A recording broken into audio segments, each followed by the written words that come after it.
स्वागत है आप सभी लोगों का मेरे चैनल कैमरा ट्यूसडे में। आज हम लोग बात करेंगे पैनासोनिक GH7 के बारे में। तो आइए इसे समझते हैं। तो GH7 क्या है? ये समझिए कि माइक्रो फोर थर्ड का फ्लैगशिप है, यानी कि माइक्रो फोर थर्ड में आप इससे ज़्यादा कर नहीं सकते। माइक्रो फोर थर्ड में बेसिकली दो मेन कंपनी थी, पैनासोनिक और ओलंपस। ओलंपस निकल चुके हैं, तो बचा यही है और इसमें ये सबसे मतलब फ्लैगशिप है। इससे ऊपर वो जाते नहीं है जनरली। तो इसका दाम कितना है? इसका दाम है $2,200 यूएस में। इंडिया में इसका दाम आप मान के चलिए 2 लाख से ऊपर ही आएगा, क्योंकि इसके पिछले वेरिएंट्स का दाम देख के बता रहे हैं। तो ये गेस है, अभी तक आया नहीं इंडियन मार्केट में, तो आप एक्सपेक्ट करो कि ये थोड़ा इससे ज़्यादा ही जाएगा। ये 25 मेगापिक्सल का बैक साइड एल्यूमिनेटेड CMOS है और इसमें सबसे बड़ा बात है कि GH सीरीज़ में, यानी कि पैनासोनिक के फेस डिटेक्ट लाने में वो लोग बहुत ज़्यादा लेट किए। बहुत ज़्यादा बेवकूफ़ी वाला डिसीजन था, लेकिन अब आया और अभी जाके इन्होंने GH सीरीज़ में डाला। तो ये बड़ी बात है। बाकी सब के लिए यहाँ तक पहुँच चुके हैं, चाहे वो आपका फूजी ले लो, सोनी ले लो, नाइकॉन ले लो, कैनन ले लो, सब चल रहे थे। ये इकलौता था हम कॉन्ट्रास्ट डिटेक्ट पे रहेंगे। इट्स लाइक आइडिया अच्छा नहीं है, लेकिन अब फाइनली आ गया। और इसमें सबसे बढ़िया बात हम इंडियन यूज़र्स के लिए है कि इसमें इनबिल्ट फ़ैन है। ये बात सही कि इस तरह के कॉस्ट रेंज में फ़ैन बहुत कम उसमें आता है। सिर्फ पैनासोनिक ही फ़ैन अच्छे से देता है, ये फ़ैन दे रहे हैं। फ़ैन से क्या फ़ायदा होता है? आपको ये समझना पड़ेगा कि अगर एम्बिएंट गर्म है तो ये सब कंप्यूटर के तौर पे नहीं बनाया जा रहा है, जहाँ पे पूरा हीट सिंक है, पूरा हीटम बस बना दे रहे हैं, एंड में सिर पीट रहे हैं कि अच्छा मतलब गर्मी निकलेगा कैसे।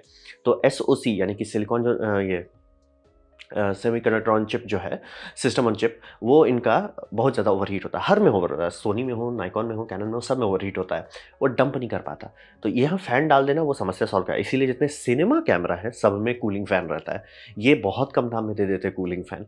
तो क्या उससे फ़र्क पड़ता है? हाँ, साइड इफेक्ट आवाज़ करेगा आपका वीडियो में, लेकिन आवाज़ उतना लाउड नहीं होता है। और इस तरह का अगर सेटअप है, जैसे माइक यहाँ है, कैमरा वहाँ पे, तो कोई फ़र्क नहीं पड़ने वाला। लेकिन हाँ, ये दे देता है कि अब आपका ओवर हीटिंग एक प्रॉब्लम नहीं बन जाए कि भैया ओवर हीट हो रहा है बात-बात पे। ये बहुत अच्छा, मतलब हमारे लिए, इंडियंस के लिए, खासतौर पे जो लोग आउटडोर शूटिंग करते हैं दिन में, उनके लिए बहुत फ़ायदेमंद है। फ्लिप आउट स्क्रीन भी दिए हैं, वो भी तिगड़म वाला फ्लिप आउट दे दिए, क्योंकि काफ़ी लोग को नहीं, मेरे को साइड में फ्लिप आउट नहीं चाहिए। मत करो, तुम ऐसे ही फ्रंट कर लो। और जिनको चाहिए, जैसे मुझे चाहिए इस टाइम में, आराम से आपका साइड फ्लिप है, तो उसमें कोई दिक्कत नहीं है। और सी फास्ट टाइप बी यूज़ कर रहे हैं, जो मतलब नॉर्मल है, सब लोग यूज़ कर रहे हैं, सिवाय सोनी को छोड़ के, जो कि पता नहीं क्यों है इस दुनिया में ऐसा, क्योंकि सोनी ने ही वो फॉर्मेट बनाया। XQD कह के बनाया, XQD को बेचा गया सी फास्ट को। सी फास्ट उसको सी फास्ट टाइप भी कहता है, एंड सोनी ही नहीं यूज़ करता है उसको। और आप देख सकते हैं USB 10 Gbps दे रहा है, मतलब मिनिमम वाला नहीं, थोड़ा सा अच्छा USB, और फुल साइज HDMI, ये भी अच्छा है। तो ये हुआ GH7। तो बात करते हैं इसका हेडलाइन फीचर क्या है। तो हेडलाइन फीचर जो सबसे बड़ा, जिससे मैं थोड़ा सा आधा खुश हो गया हूँ, कि ये पहला 32 बिट फ्लोट ऑडियो दे रहे हैं। अब आप ये समझिए कि जनरली अगर आप ऑडियो में थोड़ा सा भी काम करते हो, जैसे इसका ही ले लो, इसमें 24 बिट तक मिलता है। 32 बिट क्या है? 32 बिट का आइडिया ये है कि फ्लोट, मैं क्लियर करता हूँ, नॉर्मल 32 बिट नहीं, 32 बिट फ्लोट। फ्लोट का खासियत ये रहता है कि अगर आप सही से काम कर रहे हैं तो आप 2 एनालॉग टू डिजिटल कन्वर्टर लगे, यानी जो माइक्रोफोन है, माइक्रोफोन से जो प्री एम्प जाता है, यानी कि जो सिग्नल आ रहा है माइक्रोफोन बहुत कमज़ोर होता है, उसे एम्प किया जाता है। तो प्री एम्प्लीफिकेशन सर्किट उसे कहते हैं, उसमें गेन होता है। तो आप क्या करोगे, एक ठो में बहुत कम गेन रखोगे, एक ठो में बहुत ज़्यादा रखोगे। तो ऐसा करके आप 2 सिग्नल निकालते हो, एक माइक से 2 सिग्नल निकलता है, एक हॉट होता है, एक कोल्ड होता है। अब ये दोनों को आप मर्ज कर देते हो 32 बिट फ्लोट में। तो फ्लोट में जब फाइल जा रहा है तो वो 0 तक क्लिप कर सकता है, लेकिन डेटा अभी भी है। अगर आपका ऑडियो क्लिप कर रहा है, कोई टेंशन वाली बात नहीं है। 32 बिट में ऑडियो क्लिप कर रहा है, आप वहाँ सेलेक्ट कीजिए, डाउन कीजिए, आ जाएगा सिग्नल, क्योंकि फ्लोट 0 के नीचे भेज देता है, नेगेटिव नंबर पे वैल्यू डाला, इसीलिए वो 32 बिट फ्लोट आप लोग बार बार सुनेंगे। फायदा ये रहता है कि जब आप प्लेबैक कर रहे हैं आपको नॉर्मल सुनाई दे देगा, क्योंकि 32 बिट का रेंज इतना ज़्यादा होता है कि अगर आप उसको सब चीज़ एडजस्ट करने लगेंगे, वो क्वाइट वॉल्यूम बहुत क्वाइट हो जाएगा, प्लेबैक बहुत फचांग बन जाएगा, इसीलिए फ्लोट यूज़ करते हैं। और जहाँ क्लिप करता है वहाँ पर आप बस उसे सेव कर लीजिए। ये बहुत बड़ा इनोवेशन है ऑडियो में अभी, इसीलिए पिछले कुछ साल से 32 बिट फ्लोट के पीछे भाग रहे हैं। जैसे कि जेपेग से रॉ में कूदना जितना बड़ा जंप है, उतना ही बड़ा ऑडियो में है कि आप 24 बिट ऑडियो लेके 32 बिट फ्लोट में आ गए। तो 32 बिट फ्लोट आप इसमें तिगड़म करके कर सकते हैं, क्योंकि ये समझना बहुत जरूरी है कि कैमरा में 32 बिट फ्लोट नहीं, कैमरा एब्जॉर्ब कर सकता है 32 बिट फ्लोट। तो कैमरा में 32 बिट डालेंगे कैसे, उसके लिए आपको पैनासोनिक का ये अडाप्टर खरीदना पड़ेगा। वो अडाप्टर यानी DMW XLR2, ये है कि इसमें आप माइक्रोफोन लगाते हो, जैसे आपका इंटरव्यू वाले जो लोग कर रहे हैं वो सीधे सीधे बोले भैया चुपचाप से पैसा लो, एक माइक लगाइए एक बंदा के पास, दूसरा आएगा दूसरा बंदा के पास, इसमें जाएगा। इसमें वो मतलब समझिए हर माइक्रोफोन को लेके 4 चैनल ऑडियो ना, एक हॉट एक कोल्ड, एक हॉट एक कोल्ड, वो डेटा डंप कर देगा। वीडियो फाइल में आपको सिंकिंग पोस्ट में नहीं करना है, डायरेक्टली वीडियो फाइल में, यानी कि जहाँ पर अडोबी में काम कर रहे हैं या प्रीमियर में काम कर रहे हैं, डायरेक्टली वहाँ आप एडिट कर सकते हो। तो ये बहुत बड़ा प्रोग्रेस है। बस 32 बिट इंजेक्शन क्यों नहीं ले सकता, मतलब ये ठीक है, मैं बहुत खुश हुई कोई तो यहाँ तक आया, लेकिन एक्चुअली सबसे बढ़िया रहेगा कि अगर वो यूएसबी से ऑडियो ले सके। ऐसा क्यों? बहुत सारे ऑडियो रिकॉर्डर्स हैं जो ब्रांडेड हैं, जो ढंग के हैं, यानी कि आप पैनासोनिक से बोलोगे भैया तुम ऑडियो रिकॉर्डर बनाओ, जूम उसको धो देगा, मिक्स प्री उसको धो देगा। समझ रहे, बहुत सारे ब्रांड है जो सिर्फ ऑडियो बनाते हैं, ऑब्वियसली बेटर होंगे आपसे, तो उन सब का एब्जॉर्ब करो ना। आप ये दे दिए बहुत अच्छी बात है, लेकिन यूएसबी ऑप्शन दे देते ना, दिल खुश रहता है। बट हाँ, मैं ये कहूँगा कि बाकी कोई कंपनी अभी तक आया भी नहीं है इसमें, ये एटलीस्ट यहाँ तक आए। और जिनका सेटअप में माइक यूज़ होता है वो लोग सीधे सीधे चुपचाप से पैसा लो, हमको ये खरीद के दे दो, DMW XLR2, काम खत्म। ये बहुत बड़ा जंप है, क्योंकि ऑडियो ऑलमोस्ट कई साल से चिपका हुआ था, कुछ खास अपग्रेड नहीं हो रहा था। कहने को उसका मतलब ये KBPS बढ़ते जा रहा था, बस कोई खास फर्क नहीं पड़ रहा था। ये 32 बिट बहुत बड़ा बात है। तो ये कैमरा में आना ठीक है, आधा ही आया, लेकिन आई एम वेरी हैप्पी, क्योंकि किसी और में तो है ही नहीं। तो ये बहुत बड़ी बात है। दूसरी बात, अब होता है कि हम आपको दे देते हैं कैमरा में, ये पैनासोनिक का जेन्युइनली ऑलमोस्ट ये देता है कि आप SSD में डायरेक्ट रिकॉर्डिंग कर लो।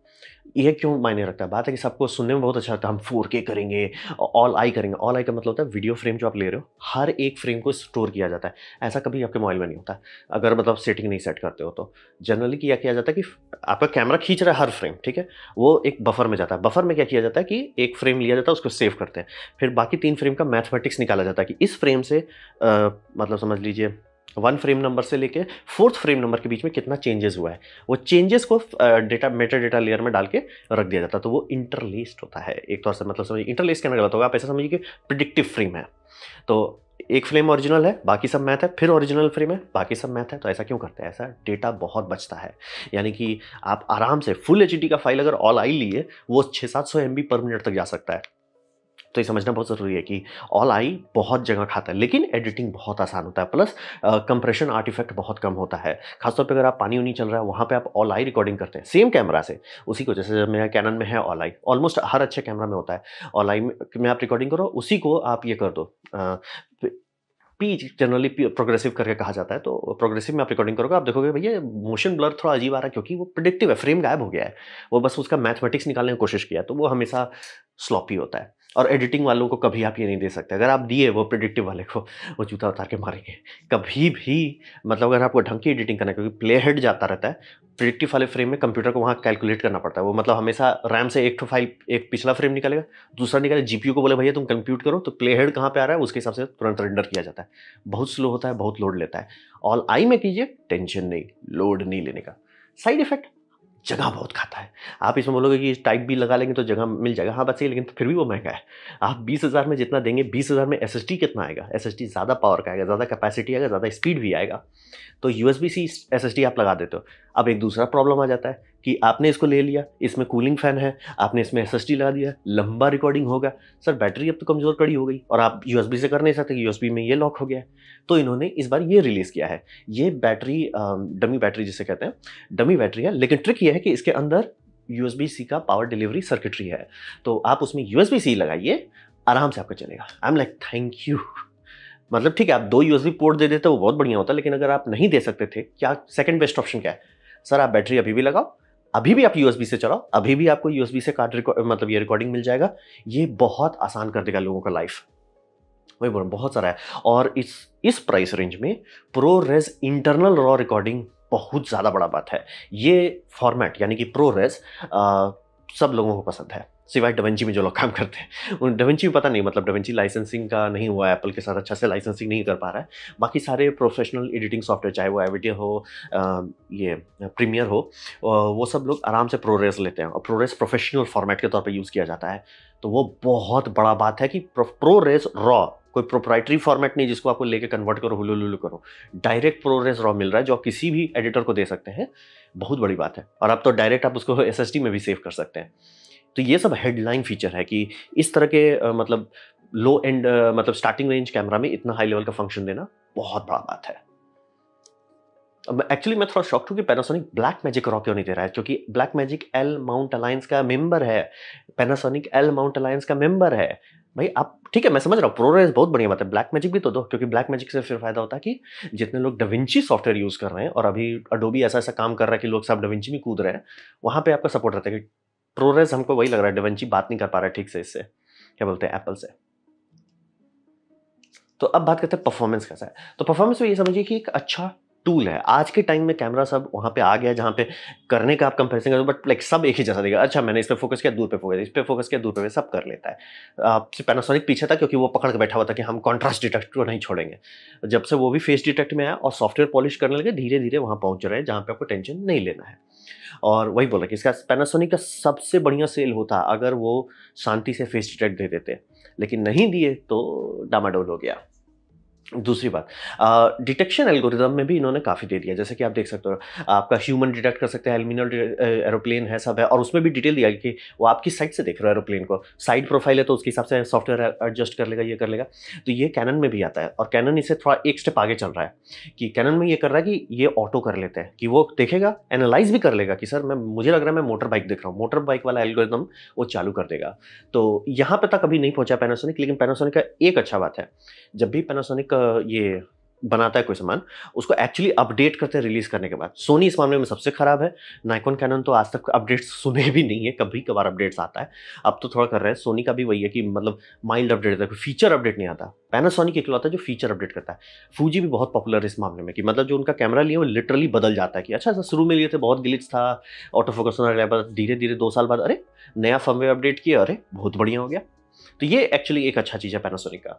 तो अगर इसमें आज नहीं है तो हो सकता है, अगर मान लीजिए उनका एसओसी का लिमिट ना हिट कर रहा हो और कोई वहाँ अच्छा सा इंजीनियर बैठ के कर लिया, शायद वो फीचर आपको दे दे, तो ये कर सकते। लेकिन काफ़ी अच्छा हो गया, मतलब पहले के किसी भी पैनासोनिक GH5 से खास तौर पे बहुत अच्छा हो गया है, और ये समझिए कि मच बेटर देन पास्ट हो गया है और ट्रस्ट वर्दी लेवल पे आ गया। पैनासोनिक का मेन कारण वही था कि आप लोग GH सब जगह नहीं देखते हो, फोटो फोकस ही रिलायबल है, सब चीज़ अच्छा था पैनासोनिक का। पैनासोनिक GH5 में रिकॉर्डिंग लिमिट नहीं था 30 मिनट का, क्यों? क्योंकि पैनासोनिक एक्चुअली पैसा दे देता था EU को कि वो मतलब टैक्स, हायर टैक्स ब्रैकेट में, और अपना वो प्रॉफिट मार्जिन कम करते थे। या मतलब प्रॉफिट मार्जिन शायद ज़्यादा ही रखेंगे क्योंकि वो $2000 का था, और $2000 में आपको उस टाइम में जब ये रिलीज़ हुआ था तो A7 Mark III रिलीज़ हुआ था।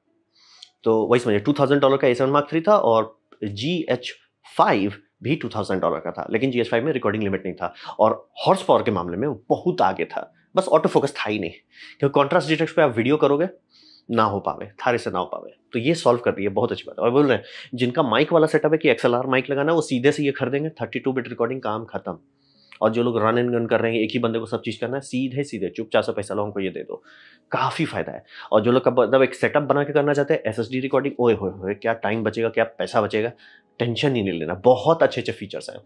और इसको थोड़ा सा और कुकिंग का टाइम मिलेगा तो बहुत पॉलिश हो जाएगा। और इसमें मैं पैनासोनिक पे थोड़ा भरोसा करता हूँ कि पैनासोनिक एक्चुअली उनका रिकॉर्ड है कि सर कैमरा हमने निकाल दिया तो इसका मतलब नहीं कैमरा काम खत्म। अगर कोई नया फीचर आता है, कोई नया पॉलिश आता है, बग डिटेक्ट करते हैं, वो ठीक करते हैं। तो क्या ये उतना लेवल पे पहुंच गया जहाँ पे सोनी और कैनन? नहीं, वहां नहीं पहुंचा, लेकिन काफी नजदीक है, मतलब आपको टेंशन नहीं लेना है, वो बहुत उतना नजदीक पहुंच गया है। तो बात बनती है कि है किसके लिए?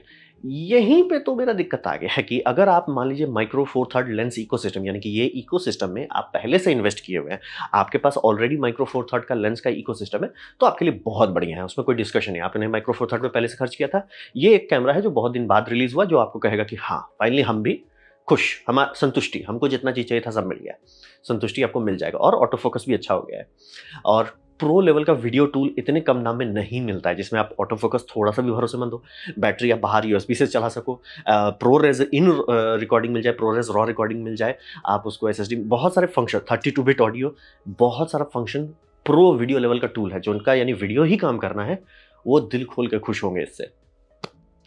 लेकिन दिक्कत यह है कि पैनासोनिक ने अब तो घोटाला कर दिया। पैनासोनिक खुद ही बोल रहा है कि हम लूमिक्स S सीरीज बना रहे हैं, S सीरीज यानी कि लूमिक्स का फुल फ्रेम लाइनअप, और उसमें भी वही फंक्शंस हैं जो पैनासोनिक में है, यानी कि पैनासोनिक ही बना रहा है, ऑब्वियसली अपना ही फंक्शंस देगा। तो मैं एकदम श्योर हूँ आने वाले 1 साल के अंदर पैनासोनिक का कोई फुल फ्रेम आ गया जिसमें 32 बिट ऑडियो आ जाएगा, और बाकी सारा फंक्शन जो इसमें है वो ऑलरेडी है। जैसे कि पैनासोनिक के बहुत सारे में कूलिंग फैन ऑलरेडी है, तो आपको ये टेंशन नहीं लें, कूलिंग फैन सिर्फ माइक्रो फोर थर्ड में, वो फुल फ्रेम में भी देते हैं। तो वो है। और क्योंकि माइक्रो फोर थर्ड का हमेशा एक ही प्रॉब्लम था, उसका लेंस इकोसिस्टम बहुत कमज़ोर था। तो क्या आप कहोगे इतने सारे ब्रांड है सर, 2 ही 3 मेन ब्रांड होते हैं। जैसे कि नाइकॉन बहुत नाइकॉन के अंदर नाइकॉर ब्रांड है, वो बहुत बड़ा लेंस डिपार्टमेंट है सर, वो 100 साल से चल रहा है। कैनन का भी वो 108 साल से चल रहा है। लाइक ब्रो हैं, सोनी का देखिएगा वो भी चल रहे हैं, टीवी में, ब्रॉडकास्ट में, मूवी में वो कब से चल रहे हैं। आप आरई में जाएँगे, लेंस का उनका अपना डिपार्टमेंट है। तो ये समझना ज़रूरी है कि माइक्रो फोर थर्ड में लेंस में ही गड़बड़ हो गया, और लेंस इनका आए थे एंट्री में वो चीप ला के आए थे कि सर हमारा लेंस चीप है। अब बात है कि cheap lens equals cheap quality. इसीलिए अभी, और जब भी देखिए कि आप फूजी का ही देखोगे कि फूजी एपीएससी किया और वो एक ही पे फंसे रहे तो उनका कोई टेंशन दिक्कत नहीं हुआ कि ठीक है हम एपीएससी बनाते काम खत्म। तो एपीएससी का उन्होंने लेंस बनाया, उनका लेंस भी उतना अच्छा नहीं था जितना कैनन नाइकॉन सोनी का था। ये ट्रायलॉजी का क्यों था? फुल फ्रेम क्यों अच्छा बना पाता है? 100 साल से हम लोग उसे बना रहे हैं, बहुत लंबा एक्सपीरियंस है। और इसको आप उतना महंगा नहीं बना सकते जितना फुल फ्रेम है। फुल फ्रेम बना, और जितना महंगा बना दोगे तो लोग बोले भैया हम फुल फ्रेम ही खरीद लेते हैं। तो इसमें सिर्फ एक ही फंक्शन था, हल्का है। अब हल्का होने का कारण था कि इसमें ग्लास कम रहते थे, और बोल रहे ना कि ये फंस जा रही, कंपनी फंस जा रही है। हम ज़्यादा दाम बढ़ाएंगे तो लोग बोलेंगे भैया हम फुल फ्रेम ही खरीद लेते हैं, दाम कम करेंगे तो उतना रिसर्च एंड डेवलपमेंट नहीं कर पाएंगे। तो लेंस हमेशा कमजोर कड़ी बना था। या ब्लैक मैजिक के साथ भी देख सकते कि उन्होंने 12 के उतारा, कोई क्यों नहीं यूज़ किया वो 12 के कैमरा को। बात वही था कि उसमें माइक्रो फोर थर्ड लेंस लगता था। माइक्रो फोर थर्ड मतलब सब लोग आराम से माइक्रो फोर थर्ड कैमरा खरीदते थे, EF to micro four third reducer लेते थे, उसके ऊपर आराम से कैनन का लेंस लगाए, रिड्यूस किए, काम खत्म। लेंस है ही नहीं उतना। लेंस अभी भी कमजोर पड़ी, मतलब मैं क्लियर कर दूं, आपका लेंस से आपका मन भरा हुआ है, बल्ले बल्ले, कोई डिस्कशन नहीं। लेकिन एज ए कोई स्टार्टर कि मैं इस फील्ड में घुस रहा हूँ, ज़्यादा चांसेस है कि आप लूमिक्स S सीरीज में जाओगे तो आपको ज़्यादा अच्छा लेंस सिलेक्शन मिलेगा। क्यों? एल माउंट अलायंस है, और इसमें आपको सिग्मा का सारा लेंस मिल जाएगा, जो कि ऑब्वियसली बहुत अच्छा ब्रांड है। पैनासोनिक का भी मिल जाएगा, अगर आप पैनासोनिक का माइक्रो फोर थर्ड खोजे उनका फुल फ्रेम भी आता है। और उसके बाद दूसरे सब है, लाइका आ जाता है भाई, आपका जायस आ जाता है। डिस्कशन नहीं है, लेंस का टेंशन नहीं है फुल फ्रेम में। तो वही बोल रहे हैं कि माइक्रो फोर थर्ड में अगर आप इन्वेस्टेड नहीं हो तो इसके पीछे उतना भागने का जरूरत है। फीचर सेट बहुत अच्छा, मैं क्लियर कर देता हूँ, जेन्युइनली अच्छा फीचर सेट है। लेकिन मैं आराम से देख सकता हूँ 1 से 2 साल के अंदर लूमिस S सीरीज में वो उतार देंगे या बहुत गंदा जलेगा किसी लोग का अगर वो अभी खरीदा और 1-2 महीने के अंदर नया उतर गया तो इसलिए अच्छा है, अच्छे डायरेक्शन पे जा रहा है, बट फुल फ्रेम में मेरे को चाहिए। तो ये था मेरा प्रेजेंटेशन GH7 के बारे में। उम्मीद करता हूँ आपको अच्छा लगा, कुछ सीखने मिला, कुछ समझ में आया। अगर ऐसा है लाइक कर दे, दूसरा शेयर कर दे, उससे मेरा काफ़ी भला होगा।